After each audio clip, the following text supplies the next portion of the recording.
Sumayong adlaw na today ha, na napunta diri. Another day, another video. Bumabangon para sa bayan. So pagbakon, natural ko ng mga pitha. Kayo sa guna siya smukumpleto sa imong adlaw. Mauma. Pag humagbutag kape, butang nga ginit tubig, tulagon, o game non. Alang po diyabo. Pag himan-himan, pag humagpangape, namulong tagbutin kay magluto, tag pamahaw. Kay gadalagan ng adlaw, gadalagan po ng atong mga trabaho. Usa tamo trabaho ato sang undan ng atong tiyan. Kay bason magpasagad ratag trabahong way kaon-kaon, kuya pantas dalan. Kay maurong mo kaon ha. Ganing istorya hagikan sa inyong lingkod na nakaupo.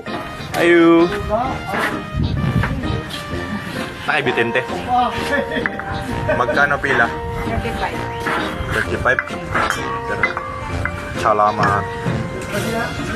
Sumaw na to, humanatag palit butane, sumapauli na taan, subda ng pagmikos-mikos. So pag humanatog kao, ni pahuway tagamay kay, mo direkta na to sa atong trabaho. Mao kini ang pagbugha sa lami nga kahoy. Nga sa paghapak ni mo makaingong gukag. Nya, gahia pod ni. Mintras gabugha ko aning kahoy, makaingong gukong. Ugma na lang, igo na ni. Nya wala man tayo sugnod, maong mo direkta na lang tagpangahoy ani. Nya nabot na to sa atong pangahoyan, kauban ng kinakusgang wapo gamay nga lang ini ang akong pagumangkong si Jordan. So diri ang dapita wala ra ko kayo ni video kay nangahoy ta kayog magsige tag video sa poy makuha natong kahoy nya diri sa tama ato ding shout out ni si Dodong Junjun Kirit idol. Dagang salamat sa imong pagtanaw, di ara na imong shout out. Ako di ang inyong lingkod na nagsasabing pag wala kang pera maghanap ka ng trabahong may sweldo. Babay na si Dodong, bye bye.